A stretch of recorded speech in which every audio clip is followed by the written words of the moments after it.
mean, I have friends that are pretty overweight, and one that died pretty recently who was really big. And he just had this feeling when he would meet people.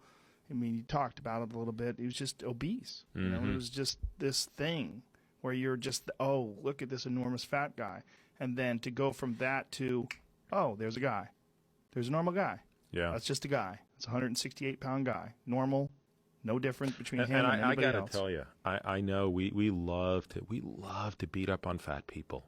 We love to turn it into a character defect. But I gotta tell you, virtually every fat person that I know or that I've taken care of, they are not disproportionately eating more than their peers. In some cases, yes, but not on balance.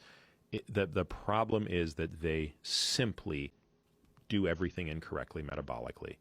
You know, so their body is functioning incorrectly. Yeah, and it's you know, and it's I think there's a genetic component. I think there are dietary exacerbations. I think certainly not exercising makes things worse. So there are lots of predisposing factors. But at the end of the day, what's happening is when you and I eat, like let's take a meal that like if you had pancakes, bacon, and scrambled eggs, that would be like a really good mix of, that'd be a third carbs, a third protein, a third fat. So that's like a shit ton of nutrient, right? If you or I ate that, yeah, it probably wouldn't be that good for us. But like let's say we just finished a workout or something, like we're going to partition such that that glycogen will first and foremost go to replace the muscle and liver stores of glycogen. Because we have bigger muscles and our muscles are more insulin sensitive, we can actually disproportionately put more glycogen into our muscles, into the leg muscles, because you'll have done that run up the hills, right? And then furthermore, when we want to recruit energy again, we'll have the ability to actually go back and get fat, in other words, break down fat at lower ATP demands than necessarily always going to glycogen. Oh my God, I can't take this anymore. This is Peter Attia, who's a Canadian physician who specializes in longevity and such. And, I've read his stuff before, but I've completely lost respect for this guy. What is he talking about? Glycogen, ATP. What? These are things that you achieve by being more active. So you're comparing someone who's overweight, who's probably not active, and then saying, yeah, well, we store glycogen and we do this and we're using nutrients more effectively. Well, of course you are. Listen, this is a very well-established fallacy when it comes to thinking that someone who is overweight does not consume more food. And to some extent, that you don't even have to consume more food. It's based on what food, right? What food? Because a handful of nuts or high-calorie dense foods is going to have more calories than others, obviously. The point here is that once you're at a certain weight and you're overweight, right? Me and Peter Attia and Joe Rogan can conceivably consume the same amount of calories. Hell, I could consume less because maybe I have a lot less body muscle. So in the end, their maintenance could actually be much higher, and probably is higher because they're more active. So they could eat more than me, right? And I weigh 250 pounds and they weigh 160, and I would still not lose any weight because I'm already overweight. This is what we usually just push on metabolism. I've looked into this. You can Google this. You can research it, okay? A slow or fast metabolism, there's no direct correlation with how much your weight loss you gain or lose. There's been a lot of speculation, but in the end, it is not statistically significant enough to be something that you discuss and push forward, especially as a physician.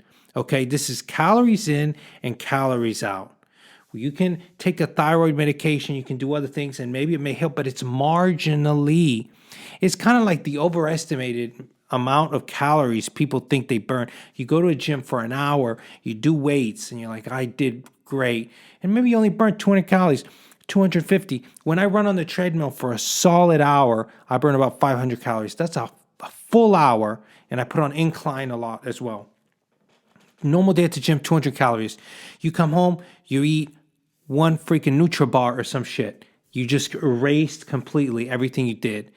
I'm telling you, the average person, me included, and I just recently dropped 30 pounds, we overestimate the amount of exercise and calories we burn, and we underestimate the amount of food we're eating constantly. You may think, man, I barely ate anything. I did this. But it's like, but run through it and keep a journal. Run through this stuff, and you're realizing you're eating more calories than your maintenance. And like I said, is known. It costs about 1,000 calories in deficit you have to be to burn 1 pound, right? So if each day you're 500 calories under maintenance, maybe half a pound you get away with. And then there's water weight, so you can seem for a whole week, you can be 1,000 calories in deficit and not actually lose anything just because of maybe what you're eating is keeping you bloated, right? And then you'll let it go all at once. So it's all kind of things. I think I'm dragging this on, but what I'm saying is keto and some of these things that you do can change your perception of your diet and what you're doing, and can discourage you or encourage you early on when it's actually not having the amount of impact that you think it's having, right? Because of this water weight that you may be gaining or losing, and that can, send you a positive signal. I actually think it's positive to lose in the beginning. Anyway, I'm going on and on. What do you guys think? I'm telling you, I've heard this all my life, right? From people at school, people talking about this metabolism and the fact that, they're fat, they're born fat, they big boned, they got the genetic component. It's all bullshit, except in extremely rare conditions. But even in that case, there's just no positive point speculating when in the end, it's not going to do you any good. It's best to take responsibility, take it in your own hands, and lose the weight. Capito, keep dieting. Not working, restrict more. Not working, restrict more. I do that. I restrict more until I'm eating freaking avocado, a thing of brown rice, and a veggie. I keep restricting until I'm nothing but one slice of salmon a day. And I start knocking it down. And really then to maintain it, I do a lot of this intermittent fasting. Like after 3 or 4, I don't eat anything till the next day. And that really helps maintain the weight so you don't gain it back. Because you're. Anyway, that's my peace of mind. What do you guys think? I'm just so tired of it. Whatever. And he's a doctor.